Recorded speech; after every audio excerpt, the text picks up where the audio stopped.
सुबह ये 9 बजे तक समय रहता है, क्योंकि 9 से विद्यालय है। तो सुबह उठते हैं, इनके लिए चारा व्यवस्था कर लेते हैं, क्योंकि माँ है हमारी, एक लड़का है, तीनों लोग मिलकर इसका चारा व्यवस्था करके हम विद्यालय निकल जाते हैं।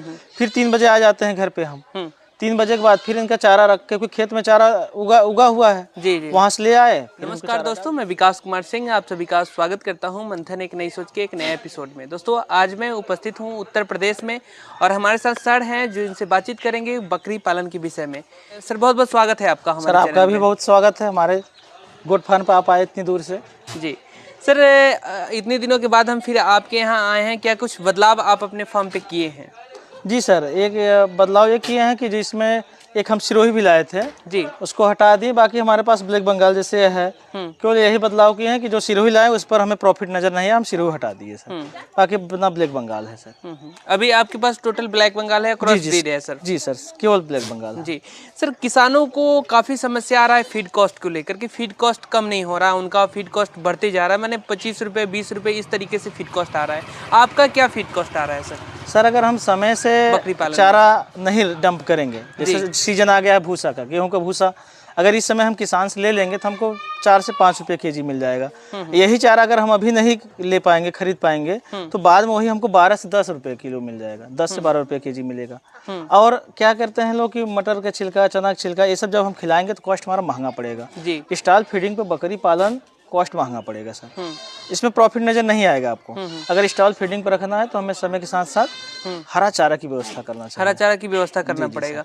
अच्छा, तो सर आप अपने फार्म पे हरा चारा की व्यवस्था करते हैं या फिर चराई भी करा रहे हैं अभी? नहीं सर, हमारी जो बकरियां केवल स्टॉल फीडिंग की हैं, हम हरा चारा की व्यवस्था करते हैं सर। हरा चारा की व्यवस्था हर सीजन में हमारे पास चारा अवेलेबल रहता है। जिससे इस समय बरसेम है, जई है। अब बरसेम जई हमारा समाप्त होने जा रहा है। इसके पहले हम लगा दिए हैं फैट बॉय आता है, और जिसे सुजान चरी कहते हैं, और एक और ग्रीन ग्रास आता है।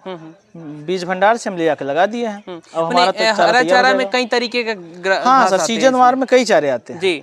अगर हम हरा चारा खिलाएंगे तो हमारा कॉस्ट कम पड़ेगा, क्योंकि बकरी जो है, ये सब तो जानवर जो है, ये चारे के ही तो जानवर है। ये चारा अगर आप इसको चराई पर रखेंगे तो ये हरा चारा खाएंगे। 12 महीना जो है हरा चारा का प्रयोग किया जा सकता है? जी सर, हर समय में, हर सिचुएशन में मैंने अलग अलग हरा चारा का उपयोग जैसे ठंडी का समय आ गया, ठंडी के समय में हमारा जई हो जाता है, बरसेम हो जाता है जी, और मक्खन घास एक आता हो जाता है। 3-4 महीने घास चल गई हमारी। अब गर्मी आ रहा है, सब समाप्त हो जाएंगे। इस समय हम चारा लगा देंगे, जैसे होता है जिसे सुजान कहते हैं, फैट बॉय आता है, और इन सब चारा हम लगा दिए हैं। अब ये हमारा पूरा बारिश चलेगा, गर्मी तक, बारिश तक।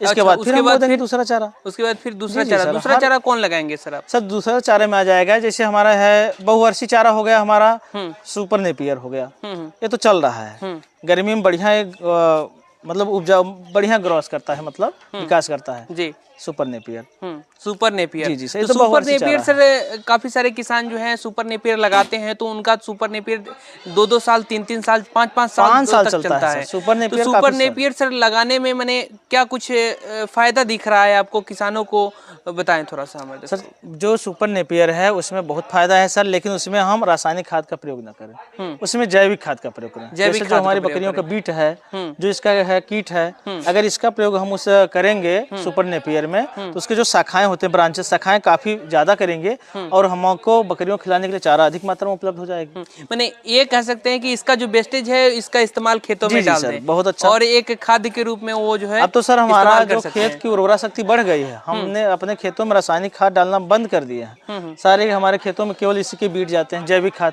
जिससे हमारे खेत की उर्वरा शक्ति बढ़ गई है।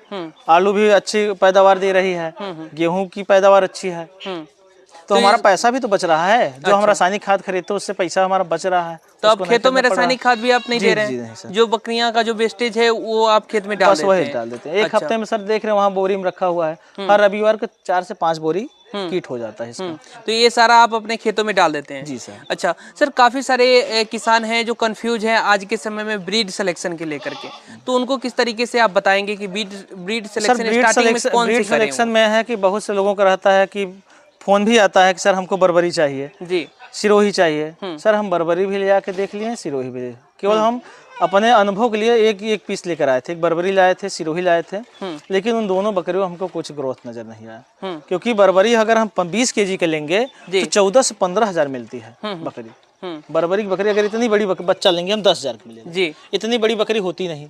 अगर इतना लेंगे तो 15,000 के देंगे और 15,000 में हम ब्लैक बंगाल 3 पा जाएंगे। सर आप पेशे से सरकारी शिक्षक भी हैं। जी जी सर। और आपके यहाँ सुधीर सर का जो जागरूकता अभियान है, ट्रेनिंग सेंटर भी आपके यहाँ चलता जी है। सर, सुधीर सर का तो ट्रेनिंग सर चलता है हमारे ये सारा मैनेजमेंट करना मुश्किल नहीं होता है क्या? सर अब जैसे सुबह 9 बजे तक समय रहता है क्योंकि 9 से विद्यालय है, तो सुबह उठते हैं, इनके लिए चारा व्यवस्था कर लेते हैं क्योंकि माँ है हमारी, एक लड़का है, तीनों लोग मिलकर इसका चारा व्यवस्था करके हम विद्यालय निकल जाते हैं। फिर 3 बजे आ जाते हैं घर पे हम। 3 बजे के बाद फिर इनका चारा रख के, क्योंकि खेत में चारा उगा हुआ है, जी जी। वहाँ से ले आए, फिर इनको चारा डाल दिया गया। बस 2 टाइम इनको भोजन चाहिए सर, जैसे हम लोग 2 टाइम सुबह शाम भोजन करते हैं, बकरियों के लिए भी 2 मीटिंग भोजन चाहिए। अच्छा, मुख्य रूप से ये बताइए कि जैसे मुख्य रूप से कौन कौन सी बीमारी बकरियों में ज्यादातर आपको देखने को मिल रहा है सर? सर एक तो इनका जो होता है, काफ़ी बकरी हम देखे हैं किसानों का अपने आसपास में भी, बकरियां दस्त होने लगता है जी। दस्त होने के बकरी कंट्रोल नहीं कर पाते, दवा नहीं खिला पाते डॉक्टर के अभाव में, तो क्या करते हैं बकरी कमजोर हो जाती है, पेट में दर्द होता है, बकरी मर जाती है।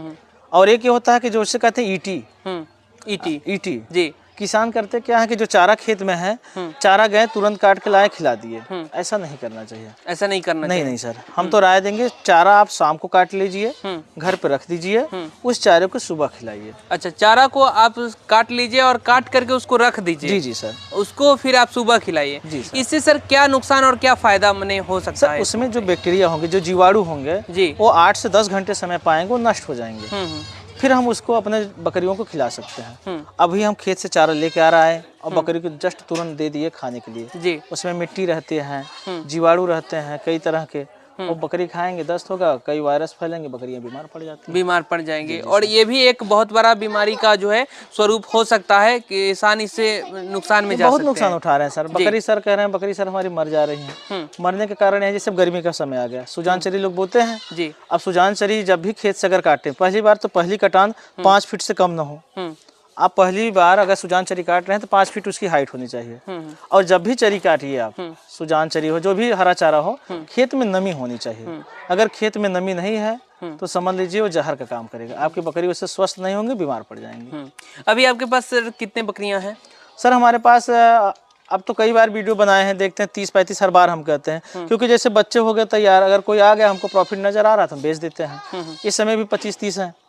25-30 हैं। कुछ सेल किए हैं आप? हाँ अभी सर 10 सेल किए हैं होली में। हाँ। अच्छा, तो होली में सेल करते रहते हैं। और किसानों को सर ब्लैक बंगाल ज्यादा बेहतर है, अगर ब्लैक बंगाल का पालन तो इसका मीट बहुत स्वादिष्ट होता है जी। ब्लैक बंगाल का मीट बहुत स्वादिष्ट होता है। सिरोही बर्बरी सब लाते हैं, उसका मीट है नहीं, लोग उसका डिमांड नहीं करते हैं, बकरीद उकरीद मांगते हैं, लेकिन सबसे बढ़िया हमको लगा कि ब्लैक बंगाल है, सस्ती पड़ जाती है, इसके बच्चे बेचने में प्रॉफिट मिल जाते हैं। अच्छा सर, बीमारियों के बारे में जैसे विस्तार पूर्वक से थोड़ा सा जानकारी हमारे दर्शकों को दीजिए। काफी सारे ऐसे लोग हैं जो स्टार्टिंग में जब अलग जगह से बकरियां लेकर के आते हैं अपने फार्म पे, तो उनको मोर्टलिटी देखने को मिल जाता है, तो ऐसा क्यों हो रहा है सर? सर दूसरी जगह से बकरी लाएंगे, पहली बात तो वहाँ का जो माहौल है जी, जो वातावरण है, उसमें बकरी ढल नहीं पाती, और फिर भी ढल जाती है, आने के 1-2 दिन बकरियां खाना नहीं खाती जी, तो लोग क्या करते हैं कि उस सब डॉक्टर के चक्कर में पड़ जाते हैं। अगर बकरी नहीं खा रही है, अब जैसे मान लीजिए आप किसान से बकरी ला दिए, चराई वाली बकरी लाए आप और उसको रख दिए स्टॉल फीडिंग पर, और जो बकरी चरी हुई है वहाँ खेतों में टहली घूमी है, तो आपकी स्टॉल फीडिंग कहाँ खाएगी वो? या तो आप स्टॉल फीडिंग के किसी किसान से बकरी लाइए जो अपने फार्म पर रखे हो, चराई पे ना रखे हों जी, और या फिर चराई पे लाइए आइए तो उसको 1-1 घंटा खुद चराइए, धीरे धीरे उसको कन्वर्ट करिए ना स्टॉल फीडिंग पे। अब ले आकर आप बांध दिए कि अब नहीं हम स्टॉल फीडिंग पर ही रखेंगे, तो बकरी कहाँ खाएगी? बीमार पड़ जाएगी, कमजोर पड़ जाएगी। सर अभी आपका फीड कॉस्ट क्या आ रहा है? सर फीड कॉस्ट हमारा मान लीजिए 10 रुपये पड़ता है। 10 रुपये वही जो हम गेहूं का दर्रा उर्रा मिला देते हैं, और नहीं तो घर का है हमारा पुआल है, कुट्टी है जी, और हरा चारा है। अगर 1 केजी हम सूखा चारा लेते हैं तो 3 केजी हरा चारा देते हैं। 1 केजी सूखा चारा देते हैं तो 3 केजी हरा चारा जी सर, 1:3 का अनुपात में इनको हम मिला के डाल देते हैं। अच्छा। बकरियां देखते हैं हरा चारा खाती हैं, बल्कि में सूखा चारा बच ही जाता है। अच्छा सर, बहुत सारे जो किसान हैं, बहुत सारे किसान हैं जो बकरियां बीमार पड़ती हैं तो डॉक्टर की सलाह लेते हैं और डॉक्टर को बुलाते हैं अपने फार्म पे, जिससे काफी मैंने हर बार देखा जाता है कि वो डॉक्टर ज्यादा से ज्यादा पैसा लेकर के चले जाते हैं। सर एक बार अगर तो उनको जानकारी होना जरूरी है किस तरीके से। अगर आपको जानकारी नहीं है तो डॉक्टर आएगा, अगर दस्त भी बकरी कर रही है तो 300, 250, 300 ले लेगा जी, और दवा देगा, फिर ठीक हो गई, फिर दस्त करने लगी, क्योंकि आपको जानकारी नहीं है कि उसका डिवार्मिंग कर दें। जब आप डिवार्मिंग नहीं करेंगे तो बकरी का दस्त ठीक ही नहीं होगा। बार बार दवा कराइए। आप 4,000 5,000 खर्च करके प्रशिक्षण नहीं लेंगे, बकरी पता चले मोर्टेलिटी हो गई, आपकी 10,000 की बकरी चली गई। और अगर रात को बकरी को दिक्कत आ गई, आप डॉक्टर को फोन करेंगे, रात को डॉक्टर आएगा? नहीं आएगा। आपको ही तो प्राथमिक उपचार करना पड़ेगा।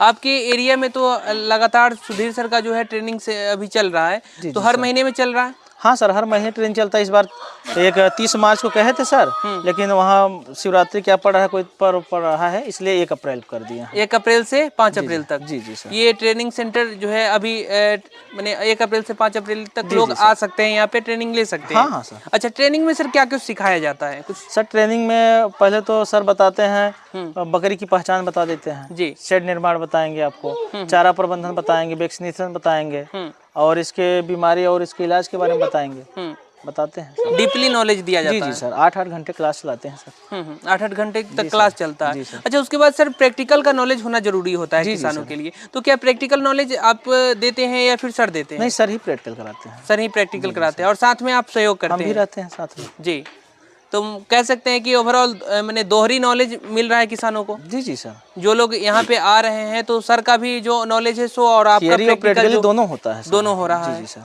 जी, बहुत बहुत शुक्रिया सर इतनी अच्छी जानकारी देने के लिए, धन्यवाद। दोस्तों, ये वीडियो कैसी लगी हमारे कमेंट बॉक्स में जरूर बताइएगा। फिर किसी और वीडियो में एक नई जानकारी के साथ मिलेंगे, तब तक के लिए नमस्कार।